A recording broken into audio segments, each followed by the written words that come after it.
오늘 우리가 기념하는 사도 시몬과 유다 이 두 분에 대해 잠깐만 언급을 하고 시작을 하도록 하겠습니다. 오늘 함께 배웠던 루카복음에서 시몬과 유다를 설명하기를 시몬은 열혈당원이라고 앞에 수식어를 붙였습니다. 그리고 유다는 야고보의 아들이라고 합니다. 전승에 따르면 마태복음에서는 예수님의 형제들 이름이 나와요. 시몬, 유다 등. 그래서 이 시몬과 유다가 예수님의 먼 형제간 친척이 아니었을까라고 추정하는 학자들이 있고요. 이 두 분 다 순교로 삶을 마감했다고 전승은 알려주고 있습니다. 여기서 우리가 주목해야 할 한 대목이 있는데, 열혈당원이라고 하는 것은 로마 식민지를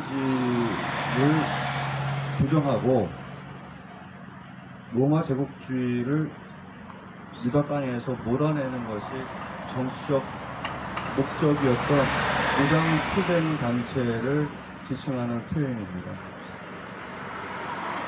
그 당시 여러 개의 파벌로 유대인들이 갈라져 있었죠. 헤로데에 충성을 하는, 또 유다 총독 빌라도에게 충성을 하는 헤로데파가 있었고, 또 사두가이, 그리고 바리사이, 또 성전을 중심으로 하는 율법학자들, 이런 사람들 입장에서 체제를 흔들고 로마를 반대하는 열혈당원들은 눈에 가실 정도가 아니라 같이 불구대천 원수로 여겼던 사람들이에요. 오늘날 우리 시대하고 정확히 맞아떨어지진 않지만 비유해서 얘기한다면 반국가단체, 빨갱이, 좌빨, 이런 사람들로 치부되던 사람들이에요. 물론 이런 표현들은 그 당시 기득권을 가지고 있었던 율법학자들과 대사제들, 그리고 체제의 혜택을 많이 받고 있던 사람들의 시각을 반영하는 것이죠. 어쨌든 예수님이 선발하신 12명 이름 우리가 기억할 필요가 있습니다. 이 중에는 그 당시 유력하다고 보이는 사람들, 많이 공부하고 배웠던 학자들, 이런 사람들은 여기에 포함되어 있지 않습니다. 심지어는 그 당시 배신자라고 같은 동족에게 손가락질을 받았던 세리들이 상당히 많은 숫자가 여기에 포함되어 있어요. 그리고 열혈당원이라고 하는 그 당시 반갑지 않은 사람들 명단도 몇 명 이름에 들어가 있다는 사실을 우리가 좀 기억할 필요가 있습니다. 여러 의미가 있지만 주력으로 말씀을 드린다면 예수님은 의도적으로 12명을 뽑았습니다. 그리고 숫자도 12로 정했어요. 그 의미를 우리가 기억할 필요가 있습니다.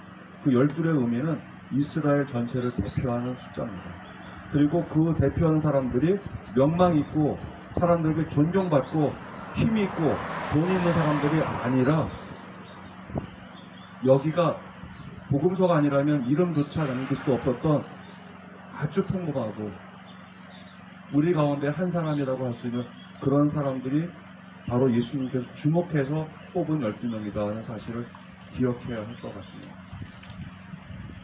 우리로서는 낯선 이름들이고 존경스러워 맞이하는 이름들이지만 사실은 이 이름 옆에는 우리 각자의 이름도 여기에 담겨있다는 사실, 우리도 예수님의 제자로 간택되고 있다는 사실을 기억하자고 복음사가는 이 이름들을 여기다 나열했을 것이라고 저는 생각합니다. 두 번째 꼭지로 말씀을 드립니다. 오늘 미사 시작하면서 이태원 참사 2주기 미사 언급을 했죠. 사실은 내일입니다.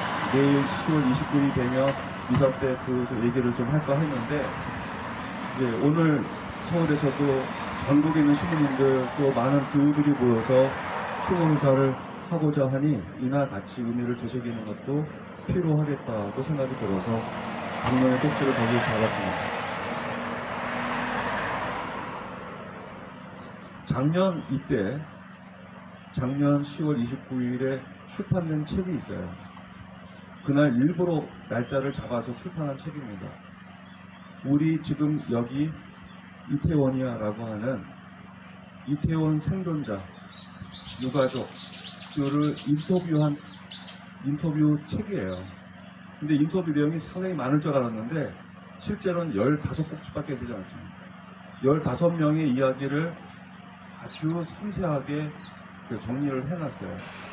그래서 저는 이제 2주기를 맞이하니까 이제 그 책을 좀 곱씹어 봐서 의미를 되새겨야 되겠다고 그 책을 읽기 시작했는데 아직까지 그 책을 끝내지 못했습니다. 그 한 꼭지 한 꼭지를 읽어내는 게 너무 괴로운 거예요. 마치 그 한 꼭지를 읽을 때마다 내가 다시 2년 전 그 이태원 참사 현장에 있는 것 같은 느낌, 기시감이 들 정도로 아주 너무 그 디테일한 묘사뿐만 아니라 각자 뭐 생존자나 자식을 잃은 부모나 친구 또 연인의 그 이야기들이 너무 절절하게 와 닿았기 때문에 그 인터뷰 내용 중에 두 가지가 기억이 나는데 그분들이 제일 납득하지 못하는 것이 왜 국가는 아무 일을 안 했을까? 왜 국가는 그 멀쩡한 159명의 젊은이들이 그 길거리에서 깔려서 또는 서서 죽어갈 때 아무 조처를 안 했는지에 대해서 황당해 하는 거예요. 그런데 더 열받는 것은, 더 힘든 것은 그 참사를 목격했던 많은 일반 시민들 또 참사를 보지 않았던 많은 사람들이 하는 얘기 2차 가해 때문에 이분들은 너무너무 힘들어하는 내용들이 담겨져 있었어요. 대표적으로 그런데 왜 갔냐고, 안 갔으면 그런 일이 없었을 것 아니냐, 그러니까 간 사람들이 책임이다라고 비난하는 그 소리를 제일 듣기 힘든 거예요. 심지어는 그렇게 죽은 사람들이 무슨 배수냐, 나라를 구하다가 죽은 영웅도 아니고 이 사람들은 왜 추모를 받아야 되고 왜 기억돼야 하냐고 되묻는 그 말이 살아남은 사람들, 또 가족을 잃은 부모나 친구나 또 배우자의 가슴을 지금까지 후욕하고 있다는 사실을 그 책을 통해서 얘기를 했습니다. 그분들이 하는 얘기가 제발 거기 왜 갔냐고 묻지 말고 왜 돌아오지 못했냐고 물어달라고. 그리고 죽은 사람들이 무슨 대단한 일을 한 영웅이냐, 우리나라 그렇게 한국 선열들하고 대비해서 무슨 잘한 일이 있어서 그렇게 죽은 사람들을 수고하냐고 묻지 말고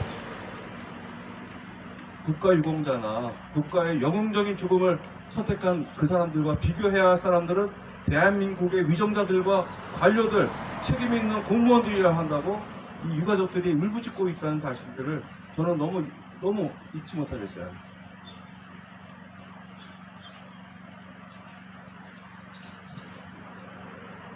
공교롭게 이제 10월 말이 돼가니까 떠오르는 게 있어요. 우리 30년 전에 유행했던 노래 있잖아요. 10월의 마지막 밤. 그날이 다가오고 있죠. 근데 공교롭게 할로윈 축제는 11월 1일 바로 전날 있는 거예요. 그게 10월의 마지막 밤인 거죠. 아시다시피 11월 1일은 유령의 날이에요. 그래서 우리 유럽의 전통에서는 죽은 이들이 이제 다 천국으로 올라갈 수 있는 유일한 날이 11월 1일. 모든 죽은 이들이 연옥에서 천국으로 이제 장소 이동하는 날이라고 알려져 있어요. 그러니 11월 1일이 되기 전 그 밤에 모든 죽은 이들의 영혼들이 이제 자신이 구원되기를 바라면서 이제 무덤에서 이제 학수고대하면서 일어나는 날이라고 여겨서 그 유령들을, 죽은 이들을 위로하려고 만들어진 풍습이 할로윈. 모든 죽은 이들의 영혼들을 위로하는 날로 지금까지 이어져 내려왔던 것이죠.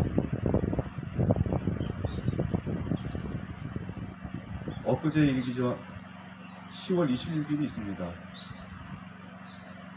그 박정희 대통령이라고 하는 사람의 추도식이 있었어요. 현충원에서. 동작동 얘기죠. 몇 년 되신지 아세요? 45년 됐습니다. 올해가. 79년에 발생했던 일이니까. 그런데 10월 26일, 지난 토요일, 그날의 의미를 한번 이게 곱씹어보게 됐는데, 10월 26일이 고 박정희 대통령의 사망일이죠. 어떻게 돌아가신 건 여러분 다 아시죠? 설명 안 해도. 근데 공교롭게 그날 두 명의 유명한 정치인이 죽은 날이에요. 한 명은 박정희였고 또 한 명은 누군지 아세요? 이토 히로부미. 일본 초대 총리입니다. 그 사람이 유신 정권을 통해서 일본의 막부 정치 300년을 허물고 일종의 근대 국가를 천황제 근대 국가를 만들면서 초대 총리에 등극했던 사람 이토 히로부미. 그 사람은 조선도 일본 땅, 중국도 일본 땅으로 만들겠다는 그 야심을 거침없이 진행했던 사람이었고, 고종을 폐위시키고 그 다음에 민비를 시해했던 일에 책임자였죠. 조선을 강제 합병하는데 가장 핵심 역할을 했던 사람이고, 이완용이 충성을 맹세했던 사람입니다. 그 사람이 31살 젊은이에 의해서 하얼빈역에서 아침 7시 40분에 사망하는 사건이 벌어졌어요. 그것이 1909년입니다. 박정희가 죽은 그날 기준으로 해서 70년 전이 돼요. 같은 총격사건으로 가장 중요한 정치인 2명이 사라졌습니다. 공통점이 너무너무 많아요. 원흉이라는 점에서 이토 히로부미나 박정희나 공통점이 같고요. 둘 다 총으로 죽었다는 점도 공통점이고, 또 중간에 또 한 가지 사건이 있습니다. 우리나라가 일본군하고 맞서 싸워서 한 번도 이겨본 적이 없잖아요. 첫 번째가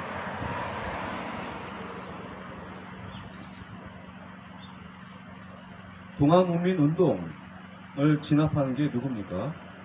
일본군이에요.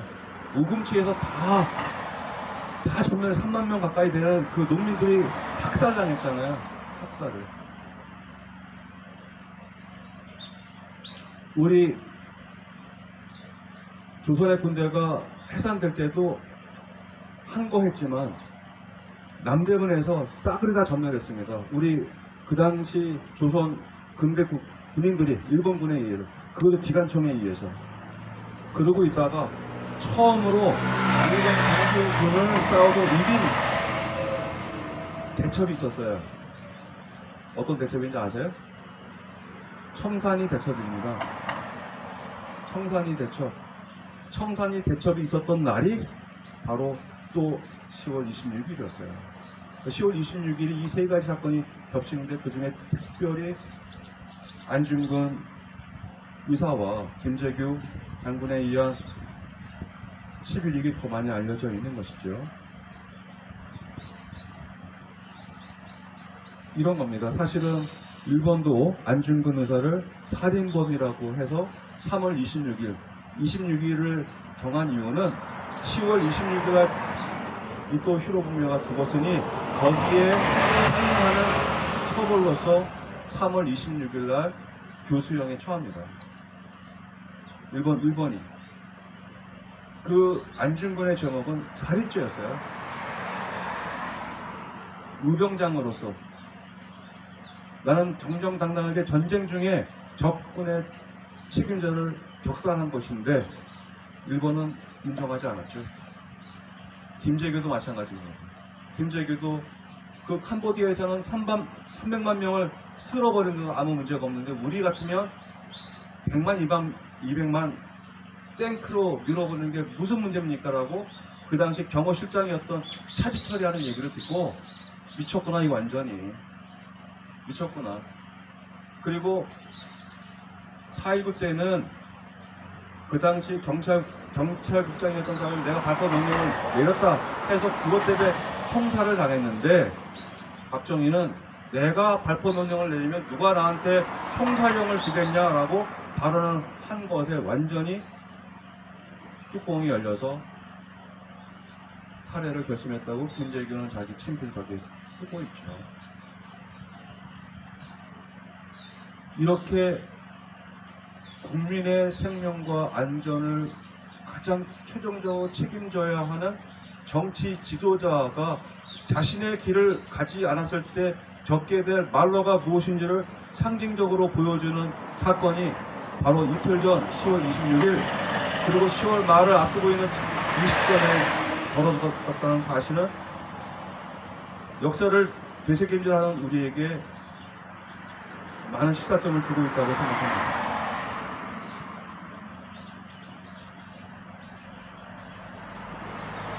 (159명이나) 되는 젊은이들이 세상을 떠났고 400명이 넘는 사람들이 맹고로스 행복항 앞에서 10년 전에 사망했던 사건이 떠오르죠. 여러분 기억이 가물거리겠지만 한 가지 사건을 더 언급해 드릴까 합니다. 2002년 그때 우리나라는 한일 월드컵 때문에 온 나라가 들썩들썩하고 있었던 때였어요. 6월달 특히 제 기억이 맞는지 모르겠지만 6월 13일 한국과 포르투갈인가? 그 16강전을 하루 앞둔 날 양주 광정면에 사는 중학교 2학년 소녀 효순이 미선이 두 소녀가 훈련 중이던 미군 장갑차에 깔려서 현장에서 죽는 사건이 발생을 했어요. 근데 그 당시만 하더라도 월드컵 응원, 특히 길거리 응원을 처음 했던 해였기 때문에 월드컵에 도취해 있느라고 그런 사고가 났고 중학생 2명이 죽었다는 사실이 보도되긴 했지만 아무도 관심을 갖고 있지 않았어요. 그 죽음은 너무나 참혹한 죽음이었어요. 그 장갑차에 깔린 이 어린 그 당시 14살 소녀의 죽음을 보고 안타까워했는데 실제로 국민들을 열받게 심지를 돋궜던 것은 한 달 반 정도 지나서 미 이사단 군사법정에서 그 윤종병하고 그 방향을 정해주는 탐지병이 과실치사 문제로 기소가 됐는데 미 군사법정이에요. 우리나라 그 미 이사단 안에서 벌어졌습니다. 배심원들이 둘 다 전원 무죄를 선언했어요. 그러고 나서 보름 뒤에 건국으로 송환했어요. 그 7월 말에 벌어졌던 이 무죄 논쟁 때문에 전 국민이 이제 벌떼같이 일어나게 됐습니다. 지금은 익숙한 일이 됐지만 촛불을 들고 밤에 광화문에 모이던 일이 그때 2002년도에 처음 생긴 거예요. 그 7월부터 사람들이 촛불을 들기 시작했는데 그 열기는 11월이 될 때까지 멈추지 않았습니다. 더더욱 그 당시에 미군이 보여줬던 불성실한 사과 태도 그리고 그 당시 미국과 맺었던 불평등 소파 조약 때문에 많은 분들이 우리가 미국과 동맹관계에 있는 것이 아니라 우리는 미국의 식민지구나 하는 사실들을 더 많이 느끼고 거기에 분노를 표출했던 시기였어요. 사태가 이렇게 반미 정서로 높아져 가니까 그 당시 부시 대통령은 직접 김대중 대통령에게 사과 전화를 했어요. 미안하다고. 그리고 김대중 대통령도 그 당시 표순임 위선이 그 부모님뿐만 아니라 국민들에게 이런 문제가 생겨 정말 가슴 아프다 얘기했습니다. 그 해가 16대 대통령 선거가 있었던 때예요. 12월 19일. 그 당시 신부님들이 12월 초순부터 광화문 앞에 있는 열린시민공원에서 단식, 삭발, 노숙, 농성을 하면서 매일 미사를 하고 있었을 때입니다. 제 기억에는 한 14일 정도 단식을 했던 것으로 기억하고, 대선이 19일이었으니까 대선 전에 농성을 마무리를 했어요. 그때 기억나는 게, 그때 대선 후보 중에 한나라당 후보였던 이회창 후보가 그 미사, 그 효순임 미선이 추모하는 미사에 왔었습니다. 그런데 참가자들 중에서 몇 사람이 그 미사에 와 있는 이회창 후보에게 정치 지도자로서 그 효순임 미선이 죽음에 대해서 사과하고 미안하다고 한마디 할 의사가 없냐라고 돌발 질문을 하면서 계란을 투척했어요. 계란을 맞은 거죠. 그 계란을 맞고 경호원들 만류했겠지만 미사를 도중에 그냥 떠나갔던 사례가 있습니다. 기억하지만 12월 19일 대선 결과는 노무현 대통령이 당선되는 거였어요. 노무현 대통령 당선자가 당선되자마자 제 기억에는 21일인가 22일인가 하는데, 효순임 위선이 부모님뿐만 아니라 효순임 위선이 그때 범 시민 대책위가 있었어요. 그 대책위 관계자들, 그리고 사제단에서 그때 미사를 하고 있었기 때문에 사제단 시민들을 불러서 어떻게 이 문제를 해결하면 좋겠는지에 대해서 경청했던 그 좌담의 자리가 있었습니다. 제가 그걸 기억을 해요. 제가 이 효순임 위선이 얘기를 드리는 이유는 이것입니다. 국가 지도자가 취해야 할, 이런 사고와 참사가 있었을 때 취해야 할 태도가 어떤지에 관한 겁니다. 자국의 병사가 과실치사라도 또 무죄가 났다 하더라도 그렇게 다른 나라 국민들을 미필적 고의로 인한 사망이라 하더라도 직접 사과하는 일이 있었습니다. 그런데 우리나라 대통령은 2년이 다 지나가고 있는 지금까지 이태원 참사에 대해서 유가족들 불러서 위로하고, 정말 그 문제에 대해서 내가 정말 가슴 아프게 생각한다고 사과 한마디, 유감이라고 하는 표명 한마디 하지 않았을 뿐만 아니라 경찰서장, 구청장, 어떤 누구 한 명도 이 참사 159명이 죽어간 참사에 책임이 없다고, 이렇게 버팅이는 나라 전 세계에 얼마나 있을까 되묻고 싶은 날이 바로 오늘이어야 되지 않겠나 이 생각이 듭니다. 이런 일이 계속 벌어질 거예요. 이미 10년 전 4월 16일 세월호가 물에 잠겨서 이미 모두가 수장됐을 때, 그 당시 대통령 박근혜는 그 구명조끼도 있었고 한 명도 못 살아났냐고 이렇게 뜬금없는 소리를 해대는 이 나라 정치 지도자들과 대통령, 이런 나라가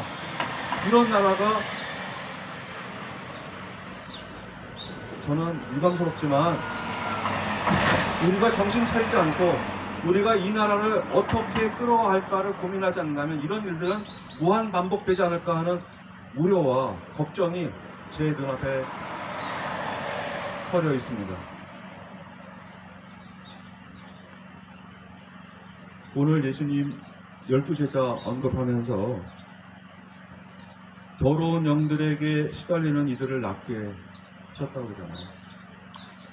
우리 시대의 더러운 영은 어떤 영일까요? 나한테만 그런 참사가 벌어지지 않으면 아무 문제 없어. 그건 재수 없으니까. 누가 거기 가라고 그랬어? 이태원에 누가 가라고 그래. 그리고 세월호, 그건 교통사고야. 다 교통사고 나는 거잖아. 그걸 왜 국가한테 책임을 물어? 이렇게 여기고 있는 이런 생각들에 편하게 사는 사람들, 나에게만 애군이 따르지 않으면 아무 문제 없다고 여기는 이 사람이 바로 오늘 복음에 언급하고 있는 더러운 영에 걸린 사람의 한 예가 아닐까 생각합니다. 이익이 된다면 강토고 자원이고 다 말아먹고 오염이 돼도 당장 내 이익만 된다면 아무렇지 않다고 여기는 이런 생각 속에 빠져있는 사람은 역시 더러운 영에 걸려있는 사람들이고, 법치국가인 우리나라에서 나는 법의 저촉을 전혀 받지 않는 특권적인 위치에 있는 사람이라고 여기는 이 사람 역시도 더러운 영에 걸려있는 사례라고 말하지 않을 수가 없을 것 같습니다.